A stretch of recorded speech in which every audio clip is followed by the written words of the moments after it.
The Nerd Academy podcast is released weekly at 12 p.m. Eastern Standard Time, available on our website at www.thenerdacademypodcast.com and wherever you listen to podcasts. You can find the Nerd Academy podcast on Facebook, Twitter, Instagram, and YouTube. You can also help support the show by going to patreon.com/The Nerd Academy podcast, where every donation allows us to bring you more exciting content every week.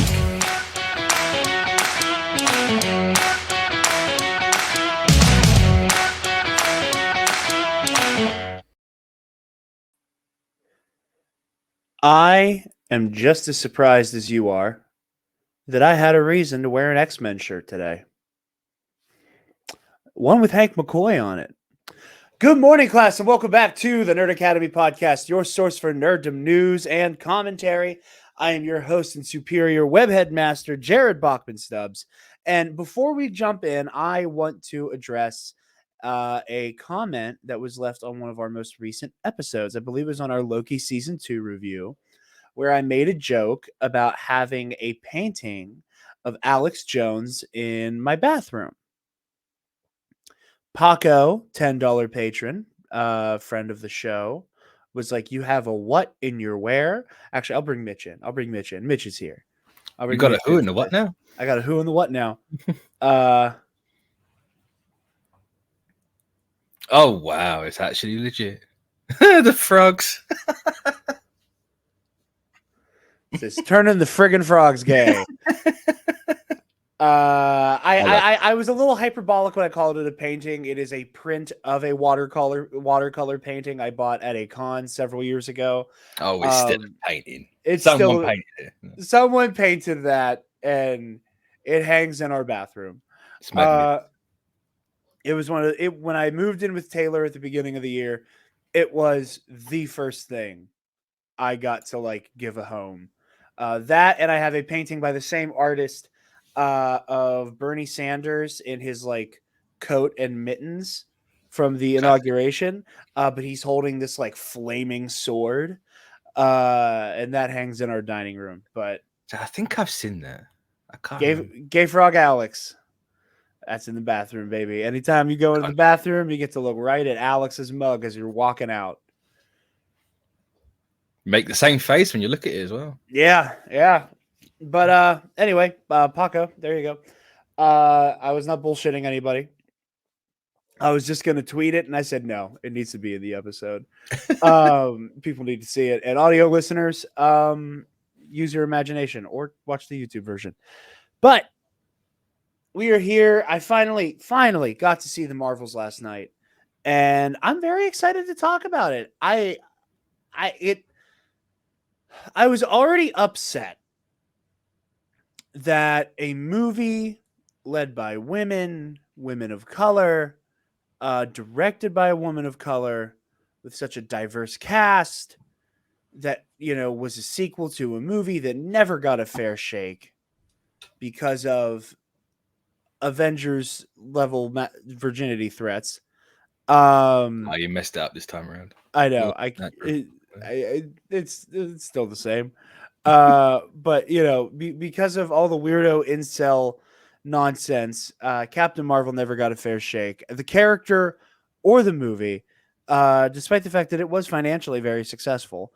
The Marvels is coming out at a time where when it rains, it pours for superhero box office.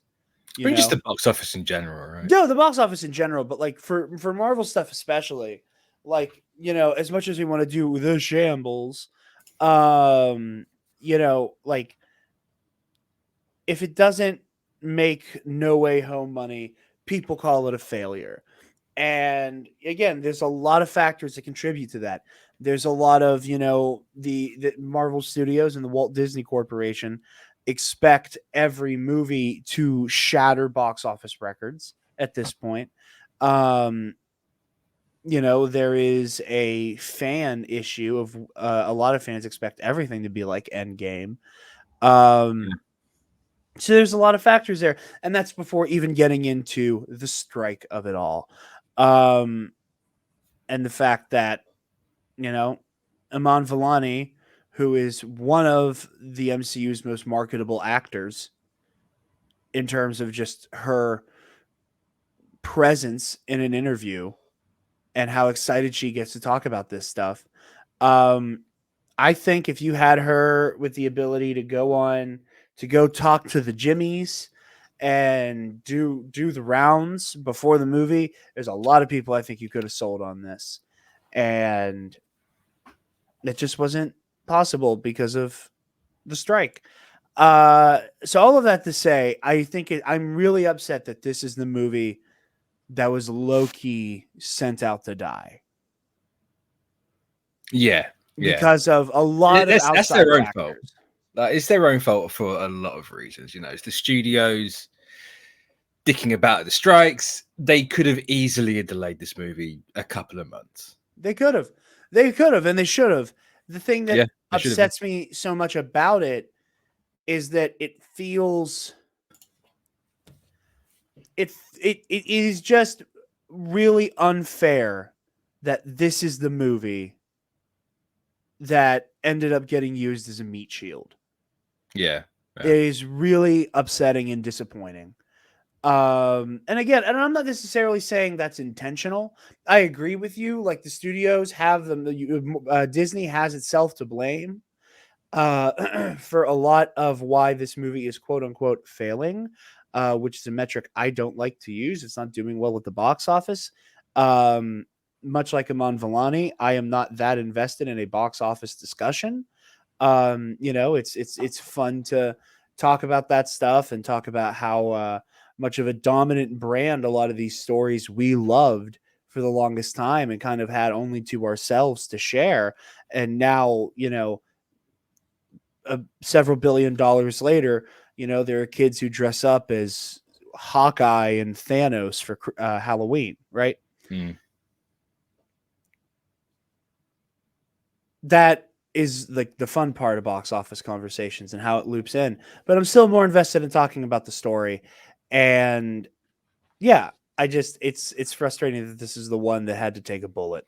But this is what I don't understand as well is, and people have been talking about it for a couple of weeks. It's just how, what's the right word for it?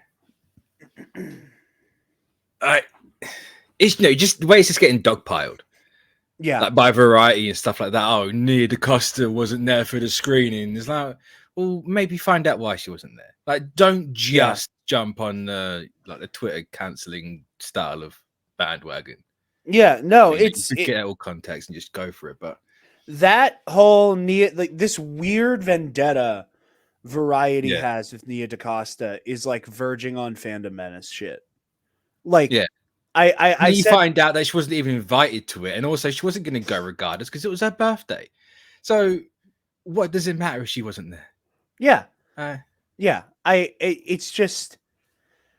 it's bizarre. It is truly bizarre the way that that Variety is like. Because I said before, like I was like, this is a little fandom menace adjacent. You're that's how it reads anyway. It's one of those situations, where even like content creators, and I use the Star Wars example a lot because it's what I'm more familiar with. You have a lot of people who aren't necessarily within the fandom menace ecosystem, intentionally at least.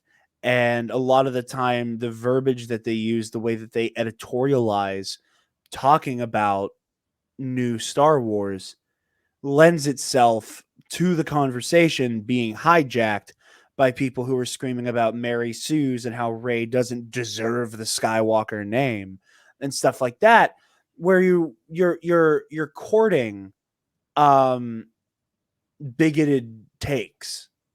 You're courting people using like kind of like thinly veiled language. I don't want to go so far as to call it dog whistling. No, but it's like a dog whistle adjacent. It's not a dog whistle, but you're certainly whistling. Yeah, if that makes sense. So that really frustrates me, and adjacent to the Star Wars conversation, there is a creator, a host who, and I'm not going to name names here, but I looked up to for a long time because Just I what all the was a, subtweets have been about. huh? Just Oh, what all the no, subtweets have been about. no, Okay. no. I listen. I'm not going to say that motherfucker's name because I'm blocked. And I'm not going to at somebody who can't have the conversation back. If they decide to come out from hiding and actually fess up to all the horse shit over the last year and some change, then we can have a conversation on Front Street. That motherfucker ran away from me.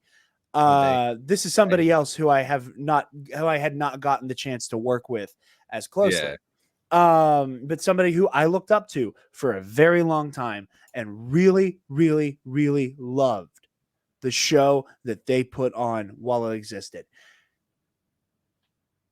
And I opened TikTok, and this is a while ago, to see this dog whistle laden, like, to quote Ken Knapsack and Alden Diaz on their new talk show Anytime, how they're talking about how, like, they aren't necessarily directly engaging with the bigoted language, but they are certainly leaving the door open. Yeah. Talking about all kinds of, Riva didn't belong in Kenobi type things. And it's like, no, she is the crux of that story. Yeah. She did not sideline or take the spotlight from Obi-Wan. She highlights exactly what he's struggling with. She embodies what he believes is his personal failure in the creation of Darth Vader. I don't know how you remove her from that show. I don't know. I don't understand how you do that. Still, you put a white guy in there. Yeah, unless you just put a white guy in there and they are Riva in everything but name and appearance. Or you just wanted Obi-Wan Kenobi to be a 6-episode long lightsaber duel. I don't know. It's one of the two, right? It's always one of the two. Yeah. But all of that to say, it upsets me that the Marvels is not getting its day in court. Yeah. Especially for how inoffensive this movie is. Say what you want about it. It's so inoffensive. It's done absolutely nothing to go for anyone. It just exists, right? And it's getting all this crap. It or not, I don't care. But it's just there and it's getting all this stuff. It's crazy. Before we get too into the meat and potatoes of the discussion, we do have to throw to our lovely sponsors at Sunday's Bloody Mary, and then we're gonna pick back up on that point you just made, Mitch. You guys know the drill. Sunday's Bloody Mary has the most badass Bloody Mary accoutrement in the multiverse with their 3-time award-winning spicy Caesar mix. And their mild and traditional mixes if the spice isn't for you. They also have their 3-time award-winning pickled dilly beans, okra, and asparagus if you're feeling freaky and want to garnish that bad boy, and salt that rim if you're nasty. As I've said more times than I can count, I am a former bartender. My mother is a bartender, the best bartender I know objectively. She taught me how to make a damn good Bloody Mary. And I like the Bloody Marys that she and I make. And let me tell you, Sunday's Bloody Mary one-ups us. I used to be the kind of guy who's like, if I'm not getting a Bloody Mary from scratch, I'm not getting it. I will go a place. I will ask, do you make it from scratch or do you have a mix? 9 times out of 10, if they say they have a mix, I say no. This is Jared's store-bought pesto moment. Yes, this is very much my store-bought pesto. Sunday's Bloody Mary, however, it's the only Bloody Mary I really want these days. They changed the game for me. So go to the link in our description. That's our affiliate link. So click on there. And then when you go to place your order, use code TNAP, TNAP at checkout and get 10% off your order and help out your favorite nerds while you do it. Coming back to what you were saying, Mitch, about the inoffensiveness of this movie, I'm sitting there and I'm like, and in my mind, I'm going, okay, so this is a movie that is, as you said, inoffensive, but in a lot of ways is doing things that people complain that Marvel movies don't do. Yeah. Like I know that it's kind of old hat to kind of litigate and debate whether or not like the airport fight in Civil War is like visually pleasing. Stuff like that. And I'm sitting there and I'm like, wow, like the shot composition here is beautiful. There's a lot of great like coloration in a lot of these moments. The action is so well blocked and choreographed. The character relationships aren't like all the way rooted in like sarcastic quips. And like the very stylish ways that they will do those like split frame shots to show Carol, Monica, and Kamala like coming together as a unit in various different ways. I was like, this is like really fucking cool and stylish, and I'm into it. I mean, yes, the action's got a lot of style to it, but I enjoyed it. I enjoyed it for the most part. Yeah, no, and I jumping into like the story here. I avoided the trailers as much as I could. I saw like the first 2 trailers. That one with that Beastie Boys needle drop was phenomenal. I said it before and I will say it again, having now seen the movie. I think that first trailer with the Beastie Boys music might be one of my favorite Marvel trailers of all time. It just had so much personality to it, and it was such a fun trailer. And it quadruple sold me on a movie I already knew I was going to be into. Yeah, so I think that first trailer fits the movie really well. Like, it's not like the final trailer, which for me was like, come on now, you didn't need to do this. This feels like you're trying to get a crash grab out of people. It's like, oh, Tony Stark, Steve Rogers, Thanos. It's like, no, you don't need to do that.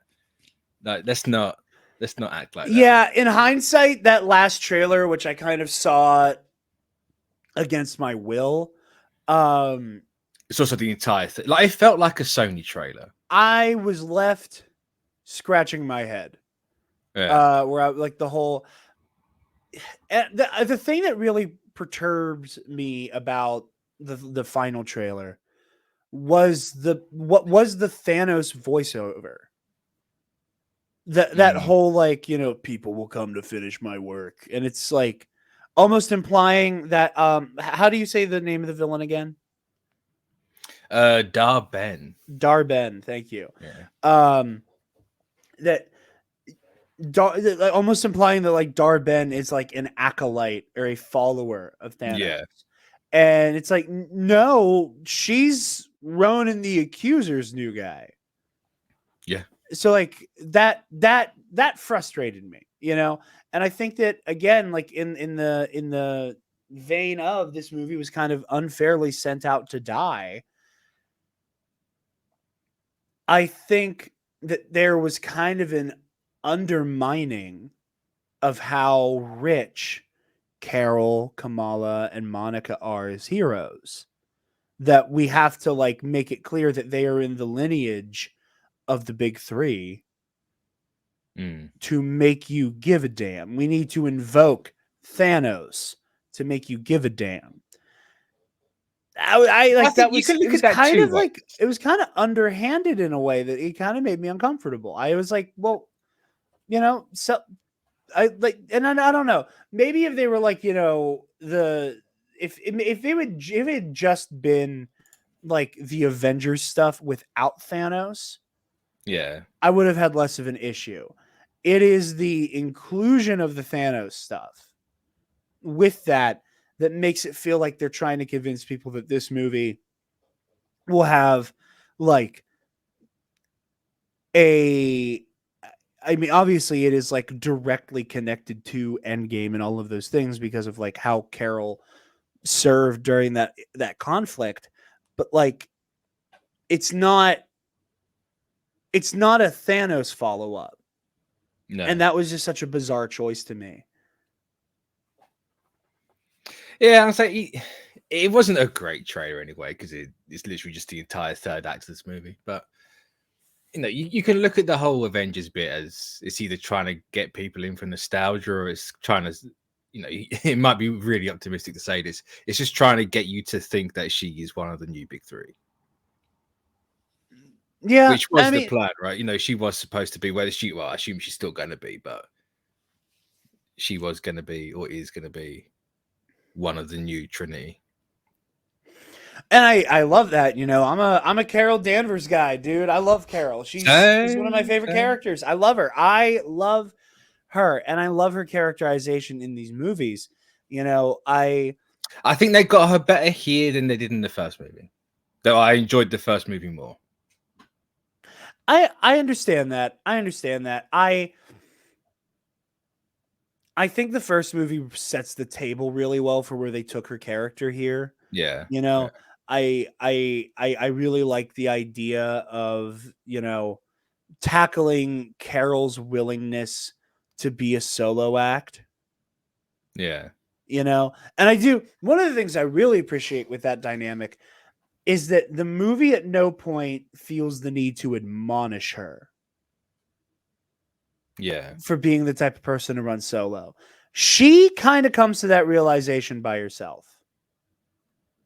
There's no big moment where I think a lesser screenplay would have had Kamala be like, I can't believe I ever looked up to you. Where you have I'll be honest, I was waiting for that.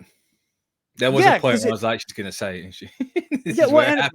She has that literally has that look on her face, like, oh, don't do it. But they do enough with Kamala just looking mildly disappointed in her.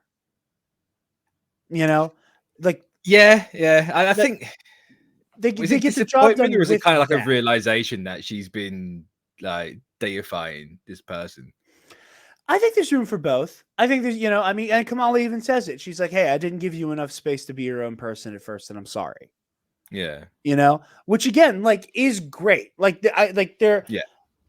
don't think the movie needed there to be some blow up between Kamala and Carol, where Kamala is like, I can't believe I ever looked up to you like that. And Carol having to be like, well, no one said you ever were supposed to, where like that was kind of right there and very easy.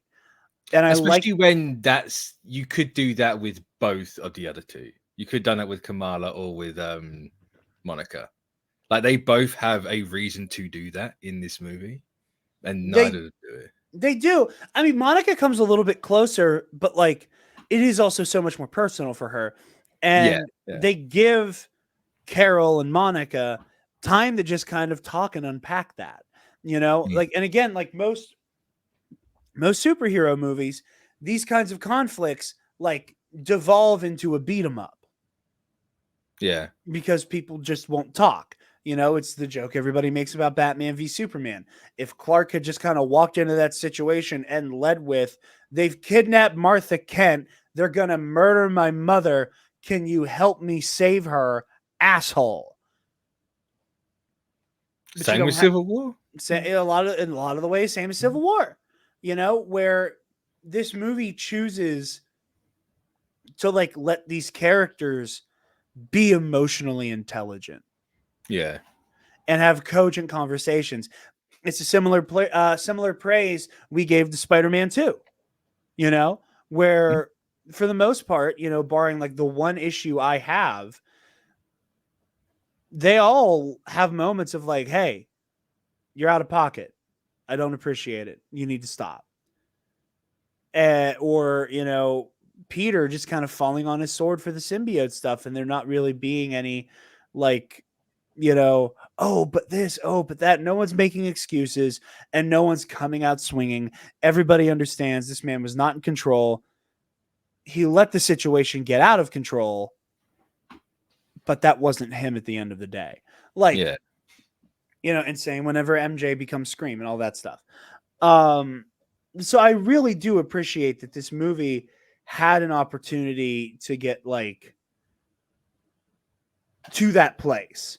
And I have no doubt in Brie Larson or Teyonah Parris or Iman Vellani that they would not have had the chops to sell that moment.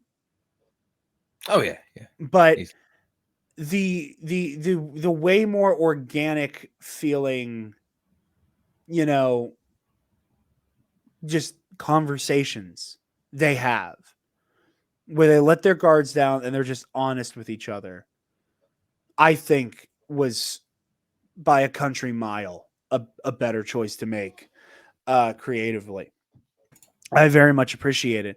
And again, going back to Carol not being admonished for being a solo act, like, there's no unfair Carol, why do you think it's always up to you by yourself? Well, it's been like 40 years of it being up to me. Because Earth has cornered the market for fucking superheroes. I'm on my own out here. I am, it's me and then this like pack of dipshits with the Guardians. I am doing this with one hand tied behind my back.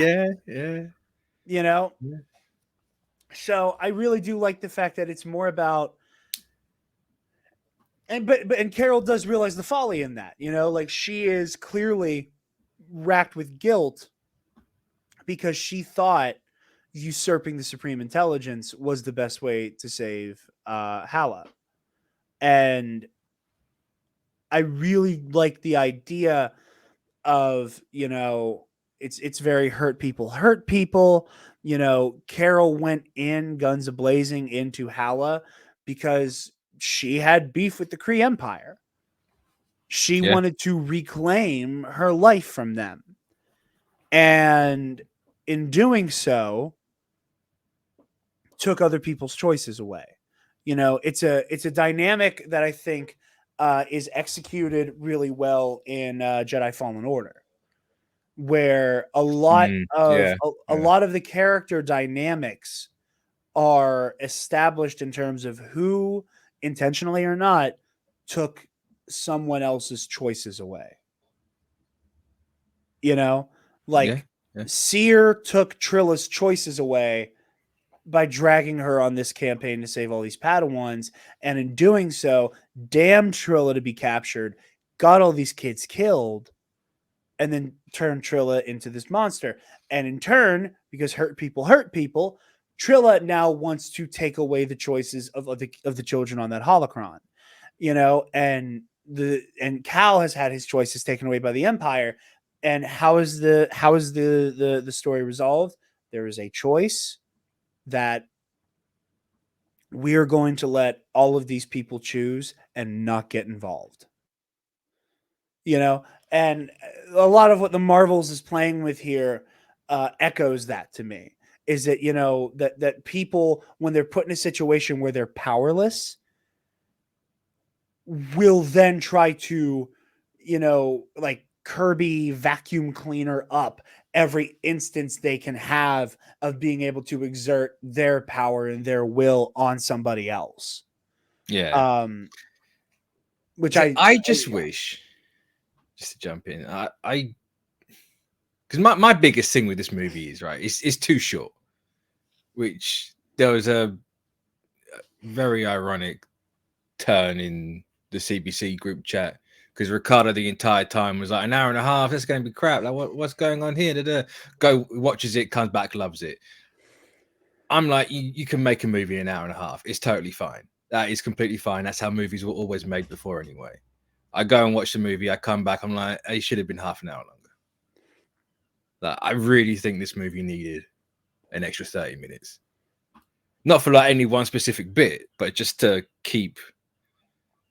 let things sit a little bit. And like the whole the going to the Kree and destroying the Supreme Intelligence. Like, yes, we see it, but I want to see it properly.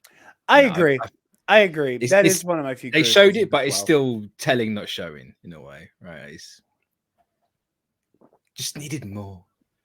I could have done with more. I could have done with seeing more of everything for me personally. I mean, a little bit of everything, but I think the biggest factor would have been seeing more of like Hala being a shithole and it being Carol's fault. That, like, I think show it from Dar Ben's perspective and all that. Like, you don't need, like, that would have gone just, even if it's just 5 minutes. from Darben's perspective at the start of the movie. Fine, totally fine. That's all I needed. But. Yeah, I think there could have been a version where the movie opens like, and granted, like the movie does kind of editorialize the perspective to Darben of like A little bit, Carol's yeah. raid on the on that Hala stronghold. But I think a version that feels, you know, kind of like one on CBC. I don't know when the episode's coming out to the public. Or maybe I said it to you on this show. I can't remember. But the one of the things that I like do sincerely, like not just because like, oh, it's charming and kind of silly looking. One of the things I do sincerely like about the Madam Web trailer was like, this feels like you are some street level thugs perspective as to what it's like to fight Spider-Man. That like you don't have any powers and this guy can send you flying across the room by flicking you. And it's terrifying. You know, as funny and silly as Spider-Man is, like you don't want to fucking fight this guy.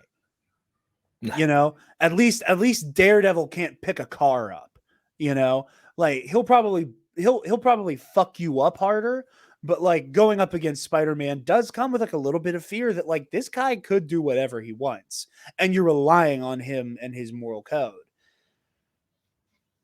I kind of would have liked that from Darben's perspective of like, you know, there's nothing we can do. Like this bitch is bulletproof, you know, her cosmic powers cancel out any blaster weapon, you know, she's faster, she's stronger, she's unstoppable.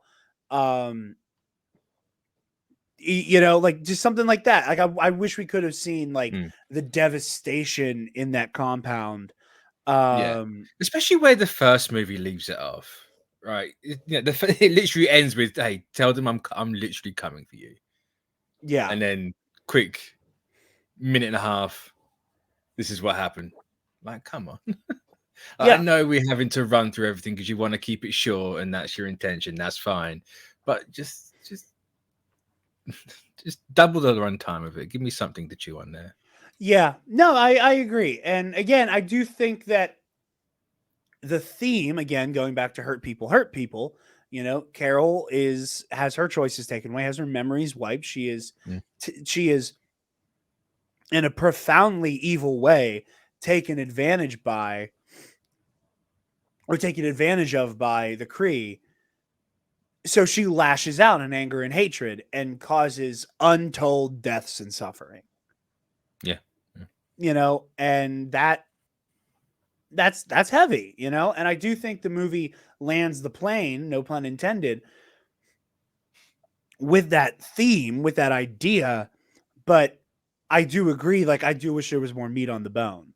To show us again, like Hala struggling, you know, show us, you know, we get a lot of it, but like I wish we could have seen more of Kamala just, again, no pun intended, just kind of like marveling at Carol. Like not just like, oh, I'm in the same room as you. But like getting a front row seat to Carol whooping ass. Yeah. That was like one thing I felt like we didn't really get. And again, I'm glad that there was not a big tense action moment that was undercut by Kamala having that was so cool. Because I do think in film, letting Kamala fangirl too much would be grating. Oh, 100%, yeah. And I do think that they strike a great balance of Kamala fangirling and her also going, okay, it's go time. Because she has learned by the example of these heroes she looks up to that, like, when it's go time, it's go time. Yeah, they're handling the whole legacy things in a way where it's not what it's not like the 90s sidekicks, right? Where everyone, or the 80s, or however further back you want to go for a sidekick. I'm not saying Kamala is a sidekick, but they got the like, oh, gee whiz, you know, oh, holy gosh, Batman, like all that sort of stuff. Like, you know, you don't, like, you got to reinvent the wheel with the kids a little bit. Yeah, and show that she is capable, show that she understands the stakes. And again, I understand that Kamala's like fangirling is a very important element to her character. But like, I think that you also run the risk of doing a disservice to her intelligence. by Yeah, having especially with Yeah. the nature of the switching, right? Like they make it a very easy like point to show right at the start, or when they first start doing it, like, hey, you don't know where you're going to end up because you don't know where they were. If you keep doing this, you're probably going to die. Yeah. Right? They don't need to tell you that. Just all they've got to do is show you it, and that's all they do, and it works. And you can, figure out that Kamala's learned this lesson of maybe I shouldn't just use that willy-nilly, despite being as excitable as she is. Yeah. Yeah. And I do wish we had like a moment or two where Kamala saw Carol just kicking ass, just soloing some Kree goons, and she just got to be like, wow. Like I think that would have been nice. Just to really give her a moment to show how much she looks up to Carol. Yeah. And I do love the way that they do become friends, and that she's been humanized to Kamala in so many ways. And we talked about a lot about the Carol Kamala dynamic. I do want to talk about Monica. I really do love, again, going in the direction of these heavy emotional beats and conversations are handled with care. They're handled with nuance, and they're handled with an intelligence that real people have. Yeah. They're like that beat of Carol being like, I fucked up and I couldn't face the little girl who looks up to me, knowing that I had fucked up so large. Which, again, the movie allows the intelligence of the audience to kick back and go, oh, that's why Carol's kind of uncomfortable around Kamala at first. Is it she holds herself so accountable for her fuck ups that she's like, kid, I don't deserve this. And again, a lesser screenplay would have let Carol lash out at Kamala for that. Instead, they let Carol be like a more functional human being and be like, hey, I was short with you on the battlefield. That's not your fault. You've literally never been in an engagement to this scale before, and I can't expect you to just know what to do. Yeah. Like it's these are normal people acting like people. But no, I do. I also really like. Sorry, I keep interrupting you. No, you're good, man. There's one division set up that Monica's not really the biggest fan of Carol. Yeah. And they never really go into why. It's like, are they gonna do like what angle are they gonna take you? Is she actually gonna be like legitimately pissed off? And then this movie obviously has the job of coming out and being like, no, it's not. She's upset she wasn't there when her mum died during the blip and all that, but it's not. She doesn't hate the woman. It's just, I just needed you there. No, I thought that's fantastic. Yeah. And again, like it would have been way too easy to be like, well, what if you could have helped my mom? And it's like, that is a legit, I would buy, I'm still processing this grief. And with all your powers, surely you could have done something. Yeah. But instead they choose, like, I just needed you to be by my side.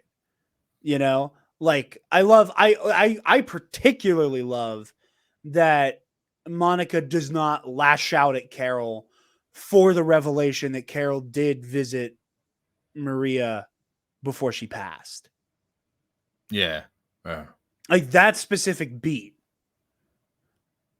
where like Monica is uncomfortable and is like, this is a lot to take in, but like, I was dead at the time. Like, you guys had no way of understanding what was going on my end.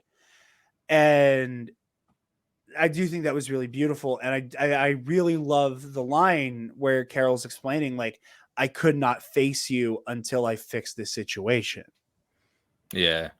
And Monica's Which like, is it's the exact same problem she promised to the Skrulls as well. we'll In a get to way. the scrolls. But the movie doesn't, so let's not. takes frustrated rip of vape. We'll talk about the scrolls.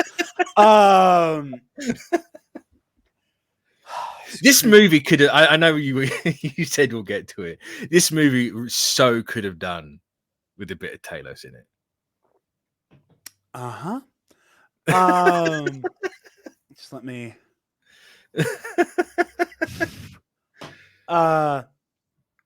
but no, but that line of like, hey, that's not how family works.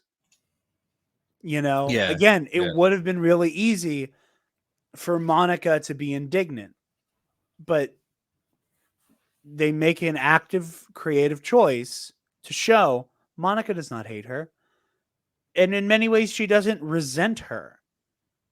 She's upset with her. Yeah. Because she loves her. Emotions Because, are nuanced. They're complicated. Yeah, it's a lot of complicated emotions at play.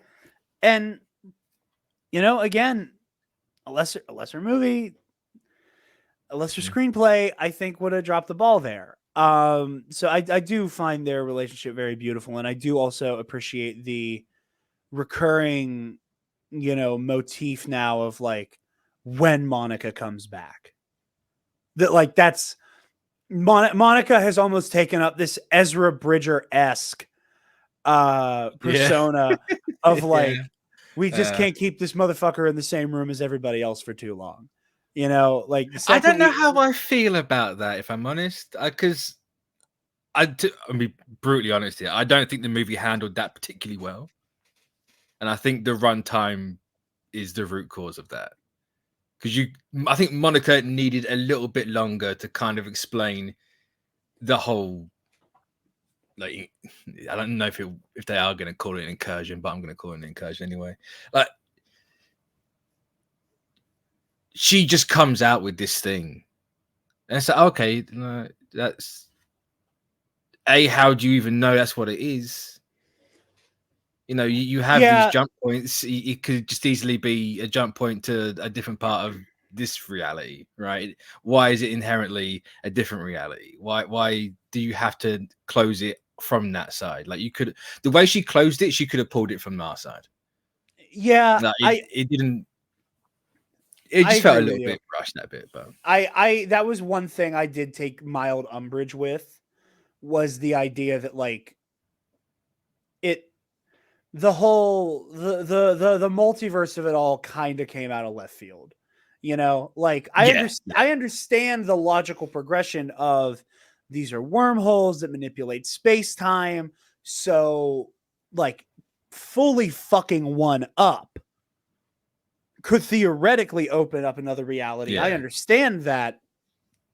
But the way it's taking the comic book science mumbo jumbo a little bit too far. Like, you can get away with like Ant-Man being, you know, oh, the pin particle works by shrinking the gap between atoms. Well, that's not how science works, but okay. All right, but then because I think like, the rest of the movie, it's not like Monica just comes out of nowhere and she's really smart and whatever. The movie does a good job of being like, this woman knows what she's talking about.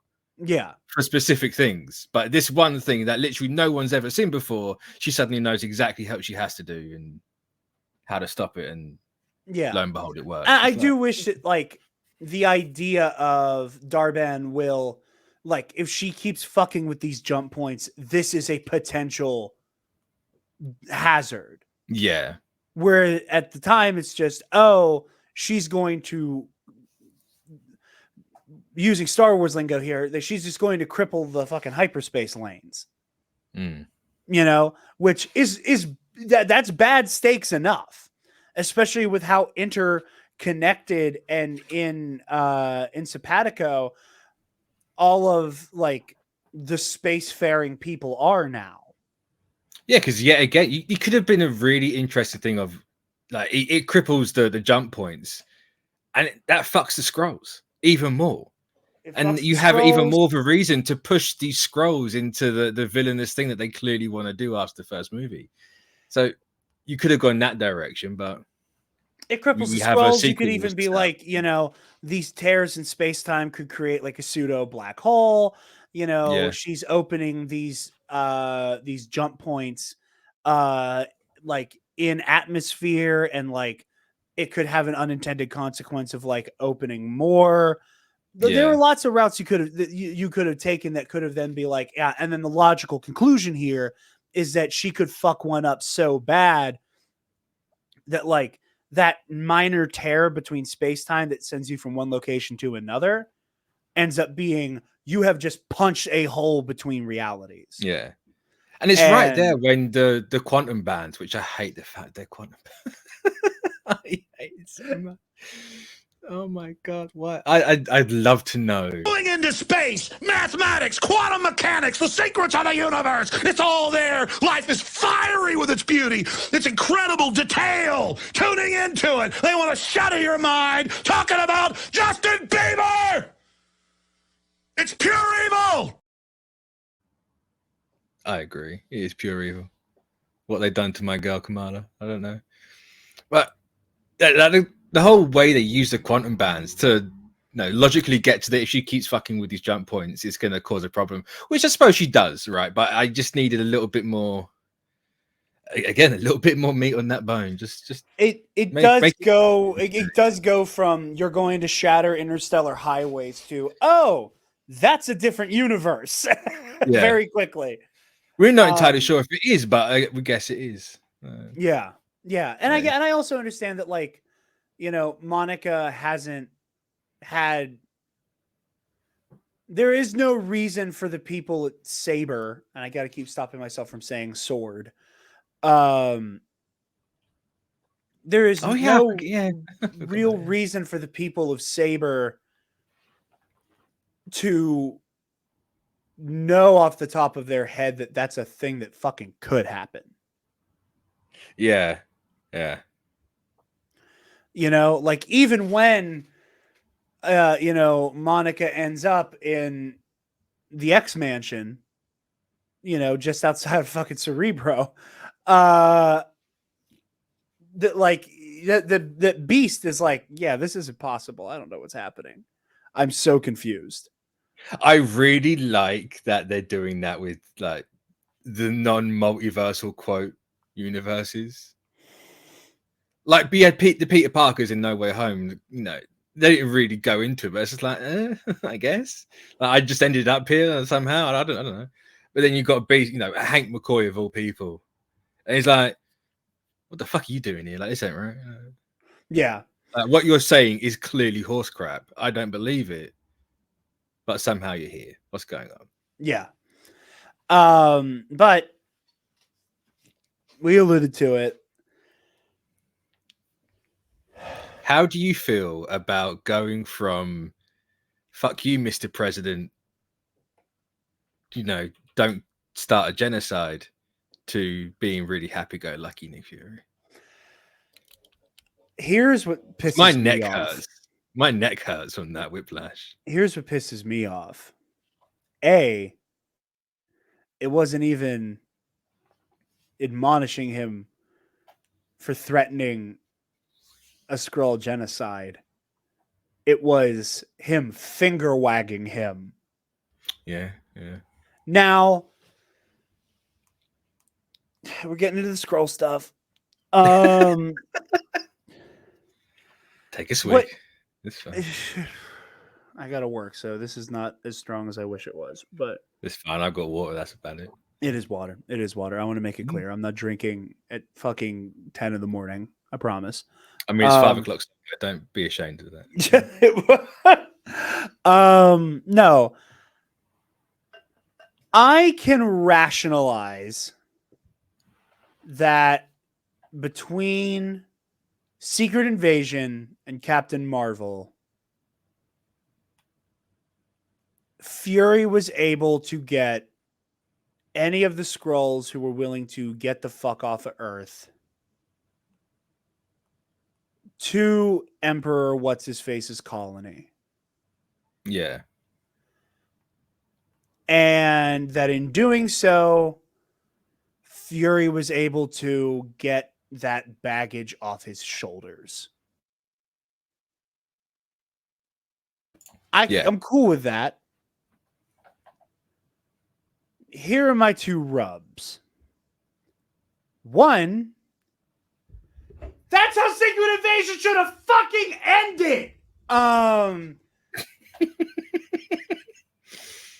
Of Fury saving all of these people he put in fucking danger. My other rub You can see the vein in the forehead popping. is that even if that is what is kind of like the obvious implication,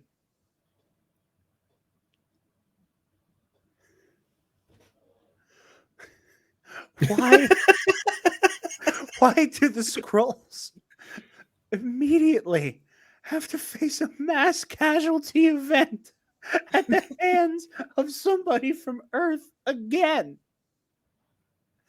Like, it's immediate. It is immediate. That Carol shows up, guns fucking blazing, and millions of Skrulls fucking die for it. And these poor motherfuckers, what happens? They're fucking like, and again,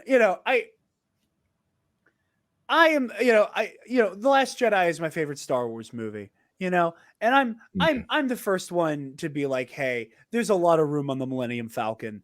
There's more resistance people on that ship than people think there are. Yeah. Like that, like the Falcon's a freighter, it's designed to have like a shit ton of people operating it at a time.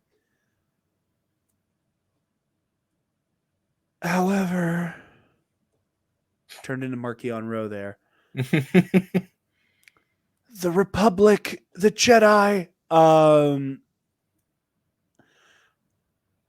it does not.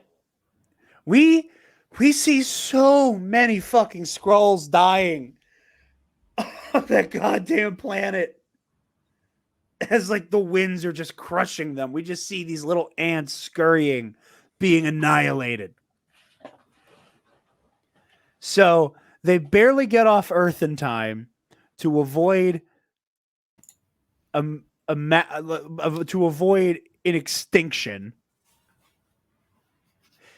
Get within a hair of having their own world to call home. Carol shows up, comes out swinging.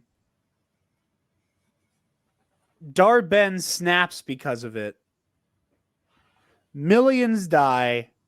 What I'm going to hope are at least several thousand people escape. You would hope so, yeah. Yeah. I feel like it couldn't have just been like 2 or 3 transport ships. No. And then they're taken back to Earth. Now, God help the United States military if they go trying to fuck around in New Asgard. Well, I don't like their odds with Valkyrie alone. Yeah, but we don't necessarily know how a day-to-day Asgardian works. No, but like Sif is there, right? Yeah, true. Love and Thunder. Okay, Valkyrie and Sif. That's enough. Yeah. Like that's to say nothing of like whatever any other like Asgardians can do. You got Sif, you got Valkyrie, you got Korg. I like that triumvirate and their ability to protect New Asgard. I mean, I think you're being very kind to Korg, but sure. I mean, yeah, he's durable and he's good with a blaster cannon, Yeah, but you tank a take to the face and he's not going to last much longer. Sure, but he fared fine during the Battle of Earth. Was he there? Yeah, we see him. Him and Meeks. Yeah, sure. I genuinely forgot he was there. Yeah. What the fuck is happening with the Skrulls, man? I believe, And I do believe that. I don't think there's any way they can get around it now that even they are not counting Secret Invasion. There's no possible way.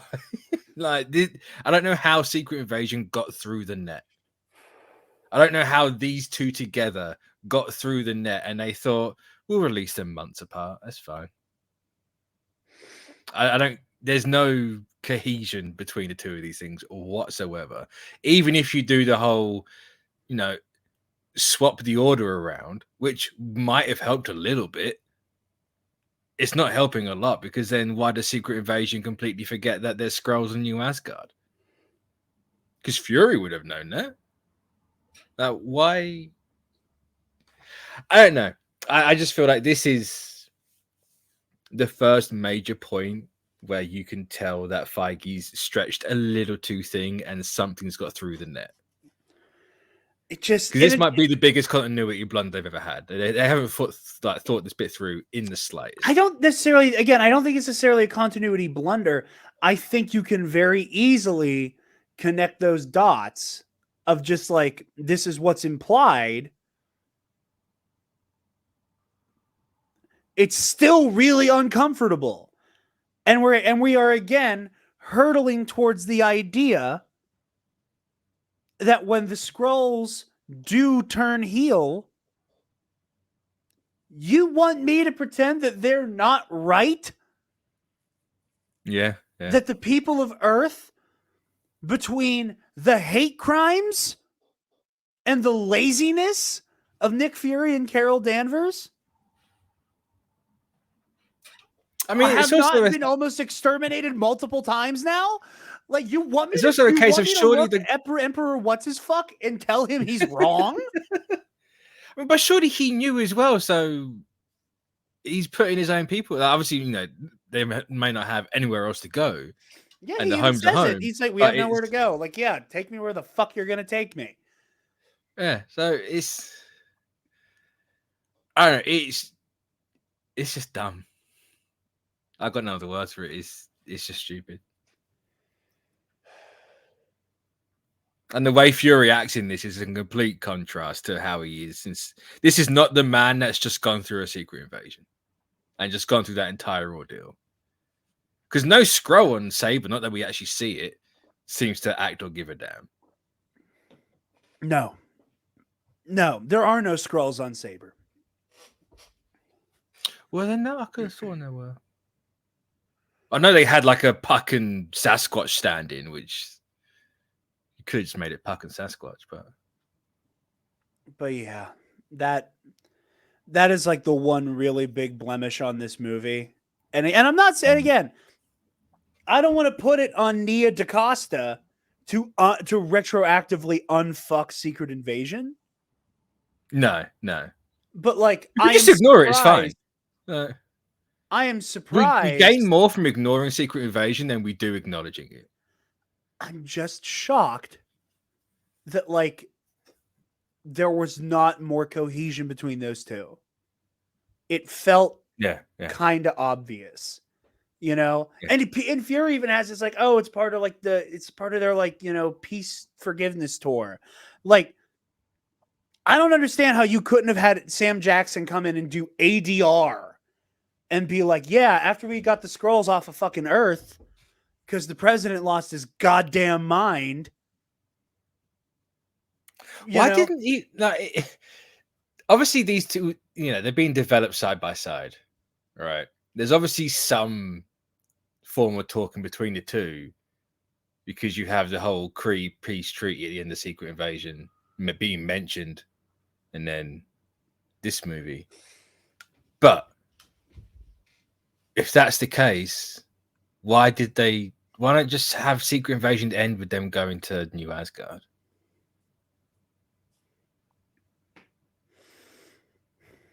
Just solve so many problems. Maybe I'll walk out of here tomorrow and you never see me again. That's really what I want to do. Yeah.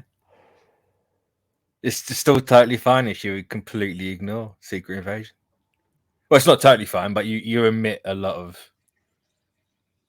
crap. A lot of crap. And I don't want to go out on our conversation here being about why Secret Invasion makes this movie worse. Like, it's just, I'm baffled that It's the strangest choice in the 15, however many years the MCU's been going, I think they've ever done. I am baffled by the fact that that the Marvels had more tie-in with the Hawkeye show. Yeah, X3, that's The another Last thing I Stand. wasn't a huge fan of. But And that X3, The Last Stand, than it did with the show that starred Nick motherfucking Fury. yeah. Boggles my mind. Yeah. But to bring the conversation home, I want to talk about the end of the movie, like the final moment and the post-credit scene. I feel like the ending of this was supposed to be a post-credit scene. Those couple of seconds literally scream, I'm being cut for the credits right here. This is the reverse of what Spider-Man movie did it? Far From Home, where the post-credit scene should have been the ending. I see. Like you have to sit through the credits for that. This literally the inverse of it. Like, this movie should have ended in a different way, and then have the first post-credit scene be Kamala recruiting what's her face, Kate Bishop. Are you saying that the Alex J. Jonah Jama Jones should have been a post-credit? Yeah. No, that should have been the ending because it was the credit scene. Okay, I couldn't remember. I honestly thought that that's how it ended. It's been so long that I. They literally have the whole like animated credit scene play out. Then he swings back in and gives the what the fuck moment. The hero Mysterio. Okay. So I loved that little stinger. I agree it should have been a post credit. But it's a mid credit, right? It's not the X-Men one should be the post, and I think that fits there. But it's definitely animated sequence. This scene credits. That's how it should have. I think would have flowed better, personally. So you see Kate Bishop's bow and arrow through the window, and my arm flew out, and I grabbed her shoulder because I've been wanting it so bad. And she comes in, and again, maybe at some point, Tony, in some interview, in a memoir, was like, yeah, so I come home after announcing that I'm Iron Man, and Fury's sitting in my living room, and he says this to me. And Kamala knew that and memorized it. I don't think you need anything like that. I don't need it. I don't need it. I just think it's funny if that's the case in World. Because Kamala doing you think you're the only superpowered teenager in the world. I'm 23. Not the point. Oh my, I started clapping. I lost my shit. I marked out so hard for that scene. I'm going to be honest. Right. I'm going to be brutally honest. I adored the moment. I love those two together. I hate the idea of Kamala being a young Avenger. And I don't know. Actually, I don't know. It's purely. I like the Avengers roster changes, right? That's fine. That's what that does. The Young Avengers roster has changed slightly. Kamala's never been on that, and it doesn't sit right with me for whatever reason. There's something in my brain stopping me from being okay with that. And I think it's because the champions existed. And I know it's the absolutely movies. Because the champions were a thing. It's absolutely because the champions were a thing. She had in theory, she has already had her like young buck hero team. Yeah. And I understand why you bump up against it. And I get you don't want several teenager teams, right? But the champions existed because the Young Avengers weren't around and whatever. But it's I think I like the dynamic between Kate and Kamala. I'm not getting the dynamic between Kamala, Miles, and Sam, which I prefer more than this one. And I'm just upset about it. But I know there's nothing I can do. I understand that. I do think there's room for the champions and the Young Avengers to be kind of melded into one team down the road. Like that's what I have been told, and I have been told that's the idea. Figure like a good couple of years at this point. I don't know. I know I shouldn't be against it. I'm not that I'm against it. Actually, that's the wrong word. It shouldn't rub me the wrong way. You just want to be sold on it. Yeah, I do. Yeah. I think also as well because I know they're going to put Kamala on it and they're going to omit people. I can live without Kid Loki. That's completely fine. But just don't you dare use Kamala as a replacement for like Patriot. Like don't use like her or Ironheart as a replacement for like Hulkling. Don't you dare get rid of Hulkling. I understand that. I understand that trepidation completely. I do get it. I think I'm just way more open to it than you are. Yeah. And I just, oh man, that scene just played so well for me. And it was great. I adored it. It was just like, oh, it's the confirmation I didn't want. Like, why, Feige? Why? The other scene, before we get going here, that I was in love with.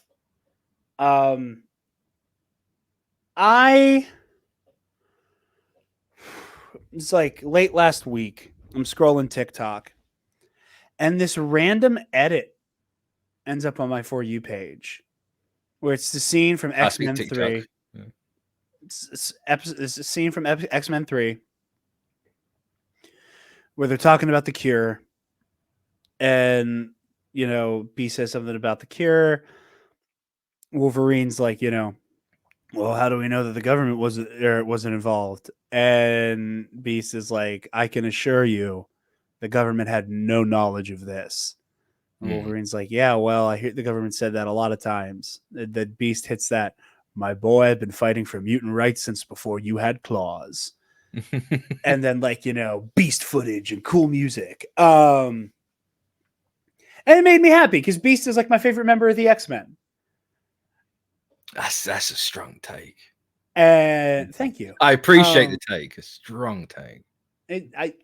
He's my favorite member of the X-Men who isn't Magneto or Wolverine. Yeah. Because I feel like those are cop-out answers, at least for me. Like, no, I agree with you. Yeah. Because I was talking to Taylor last night coming home from the movie. And it was like when somebody asked me, Jarod, who's your favorite member of the Jedi Council? I could say Anakin Skywalker. Because he's my favorite Star Wars character and happened to have a seat on the Jedi Council. It's a slight cop-out. It's kind of a cop-out that I'm finding a way to answer this question with Darth Vader. So I'm like, okay, well, Anakin/Vader is my favorite character. But in the name of not giving a cop-out, the answer is Mace Windu.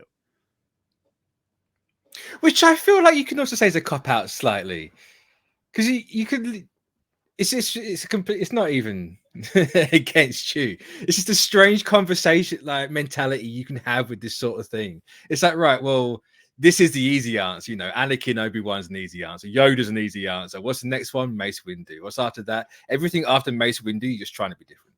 Okay. Well, no, first of all, I do not want to undersell how close behind Mace Windu, Coyote Mundi Plo Koon, and Saesee Tiin are. I just want to make that abundantly clear. I'm not making a judgment call on any of them, okay? I'm just saying, there's a strange mentality people have of that's how things are listed and how people, there's always a judgment thing. If your favorite character's up here, you're a casual and it's an easy answer. If your favorite character's down here, like you're a true fan, you're really in it. Like you get this like superiority thing. Oh, for sure. I just find it interesting.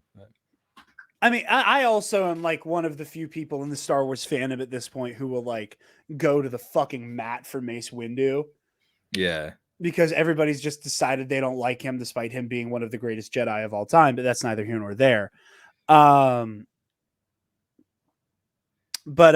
Yeah, so like not counting Wolverine or Magneto, it's Beast. You know, and Wolverine has so much solo shit to him that like you can pull him off of the X-Men and let him do his own thing. Oh yeah, I'd be honest, I'd class Wolverine more as an Avenger than an X-Men at this point. That's interesting. Valid. Interesting. It's for the exact same reasons that Scarlet Witch and Quicksilver shouldn't be affiliated with the mutants or X-Men. But I'm gonna make sure my girlfriend doesn't watch this episode. Congratulations. You have now, between your Andor takes and erasing Wanda and Pietro's mutanthood, pissed off every single person I know. I'm sorry. I haven't erased anything. They weren't mutants to begin with.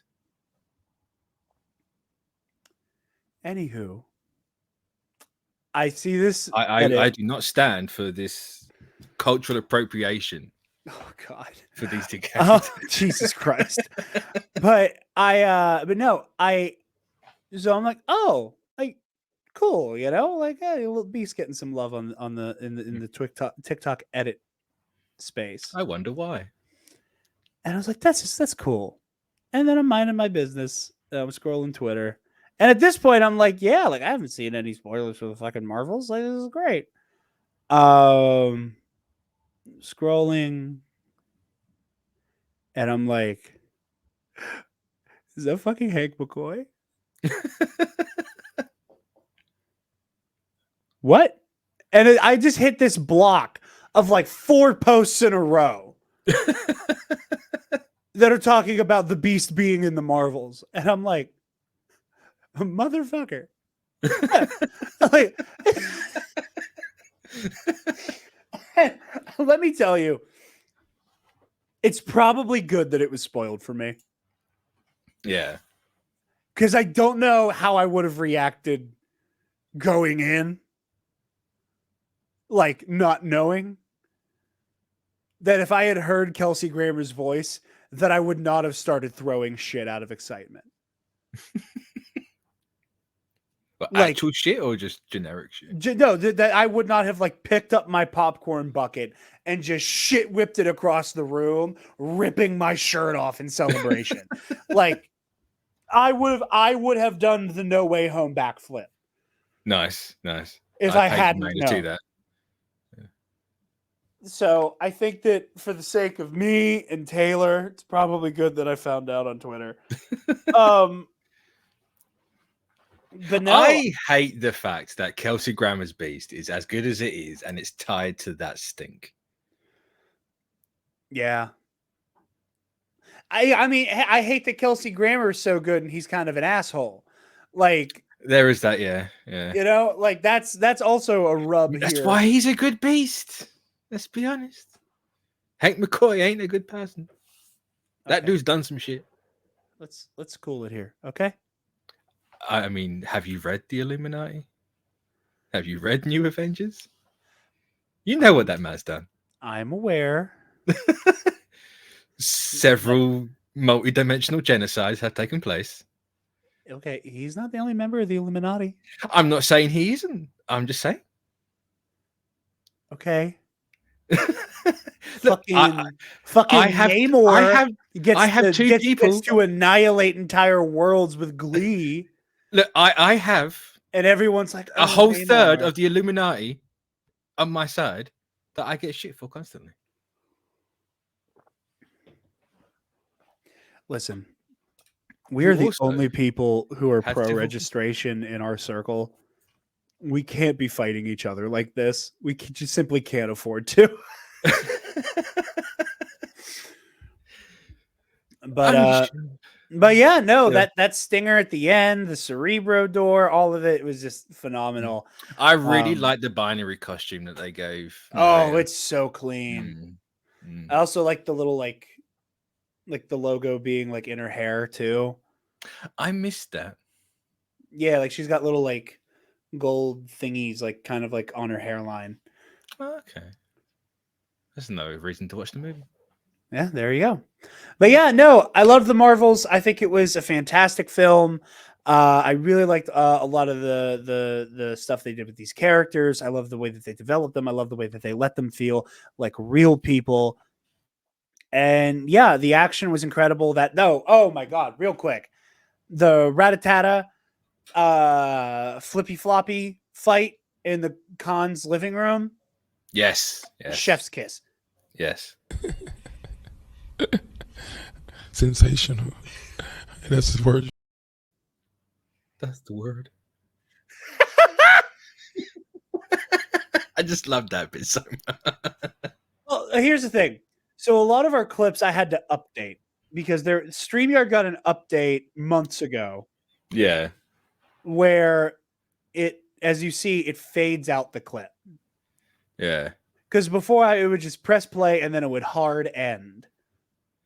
So like my original version of Sensational, where he just goes sensational, and it would just cut back to us. Yeah. After that update happened, it was before I gave it. I put the longer clip in. It was sensational. Uh-huh. It would just faded out. Yeah. So like that one's longer. Give me $1's longer.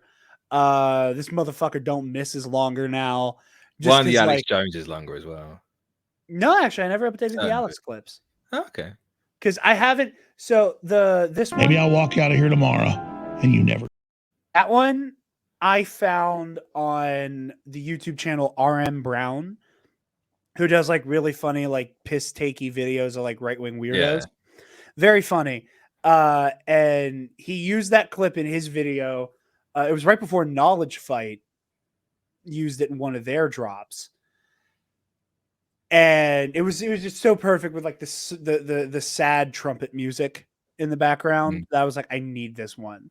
But it was 2 years ago. It was 2 years ago when Aaron Brown uploaded that video, and I'm like, I don't even remember what the title was.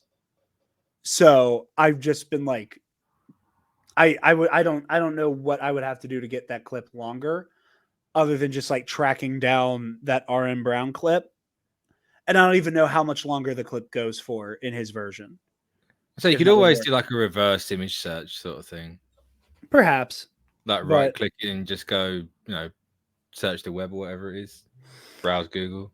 Maybe. But I like how that one ends, honestly. I like that it fades him out. But yeah. That's the Marvels. Mitch, any final thoughts, and where can the people find you? I'm not as hot in the movie as I wanted to be. I think it's completely fine. I'm genuinely in no rush to see it again, despite really liking everything in this movie. As I said at the start, I just think it needed a good 30 minutes. I think 2 hours for this movie would have made it at least better than the first one, and I really like the first one. Yeah, I just wanted more. I just wanted more to be fleshed out of it. I think, I said it when I first saw it. It felt like a recap of the movie itself, but I think it's a bit harsh, to be honest. But it's been a week and a half since I've seen it, so I've had time to call on it and reflect a little bit. I do genuinely enjoy it. It's just, it's just more. So I just wanted more of it. It needed more.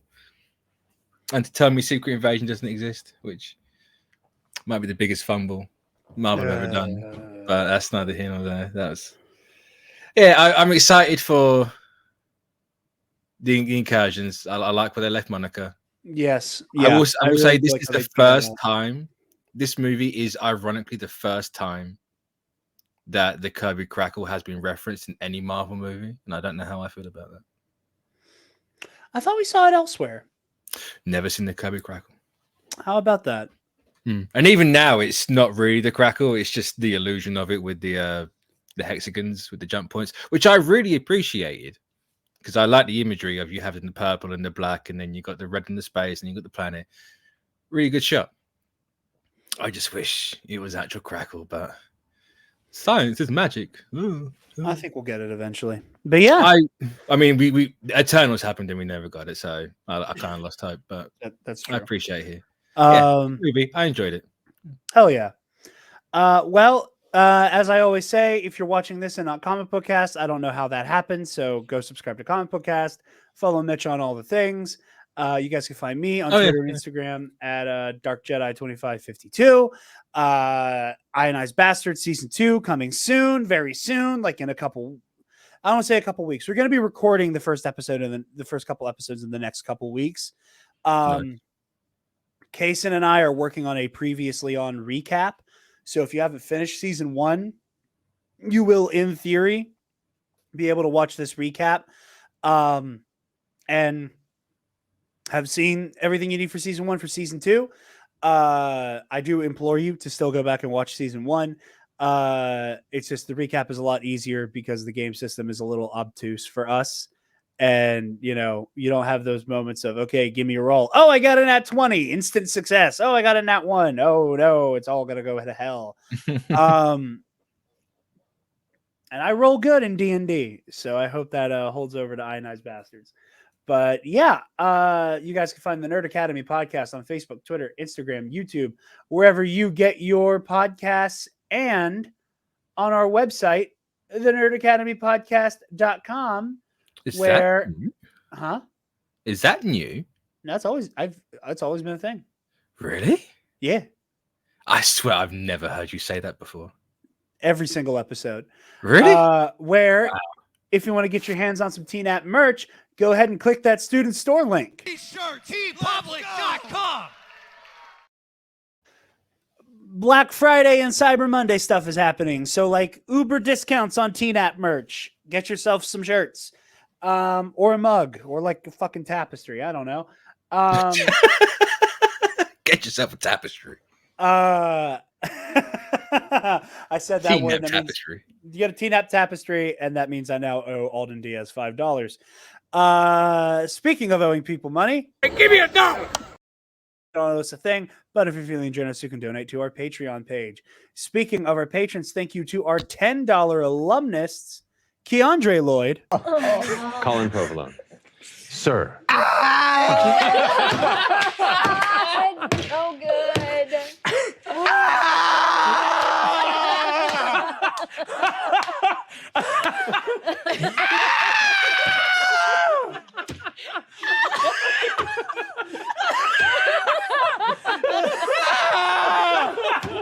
Feel yourself, Colin. Feel yourself. This is me stealing myself. The best part about that clip is the feel yourself bit. Yeah, you steal yourself. I thought it was feel yourself. No, That's steal not funny. yourself, Colin. Steal yourself. And to Elonix Joneses. All right, ladies and gentlemen.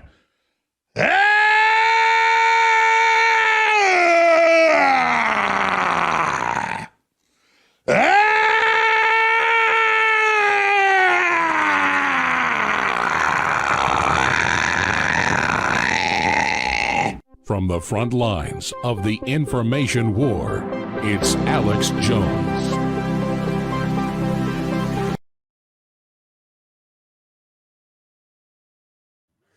And to Ray Clausen, who asks that you donate to Equality Texas to help keep queer kids safe in the Lone Star State. Next, hopefully on Sunday, you guys will be getting an episode of KNR. We're going to be talking about the new promotion Dave Filoni got, as well as that whole Vanity Fair article. So stay tuned for that. Very excited. And then next week, I'm going to be releasing Porter Engle versus Count Dooku into the main feed. So get a little taste test out to the Versus series for you guys. It was a fun episode. It was me. It was Spencer. It was Alden talking all about what would happen if these two legendary Jedi swordsmen ever crossed paths. So tune in for that. Very, very happy and proud of that episode. So yeah, see all you guys then. Ionized Bastards Season 2. Stay tuned for that. And yeah, thank you for watching. And class dismissed. Stop! Move away from the cookie jar.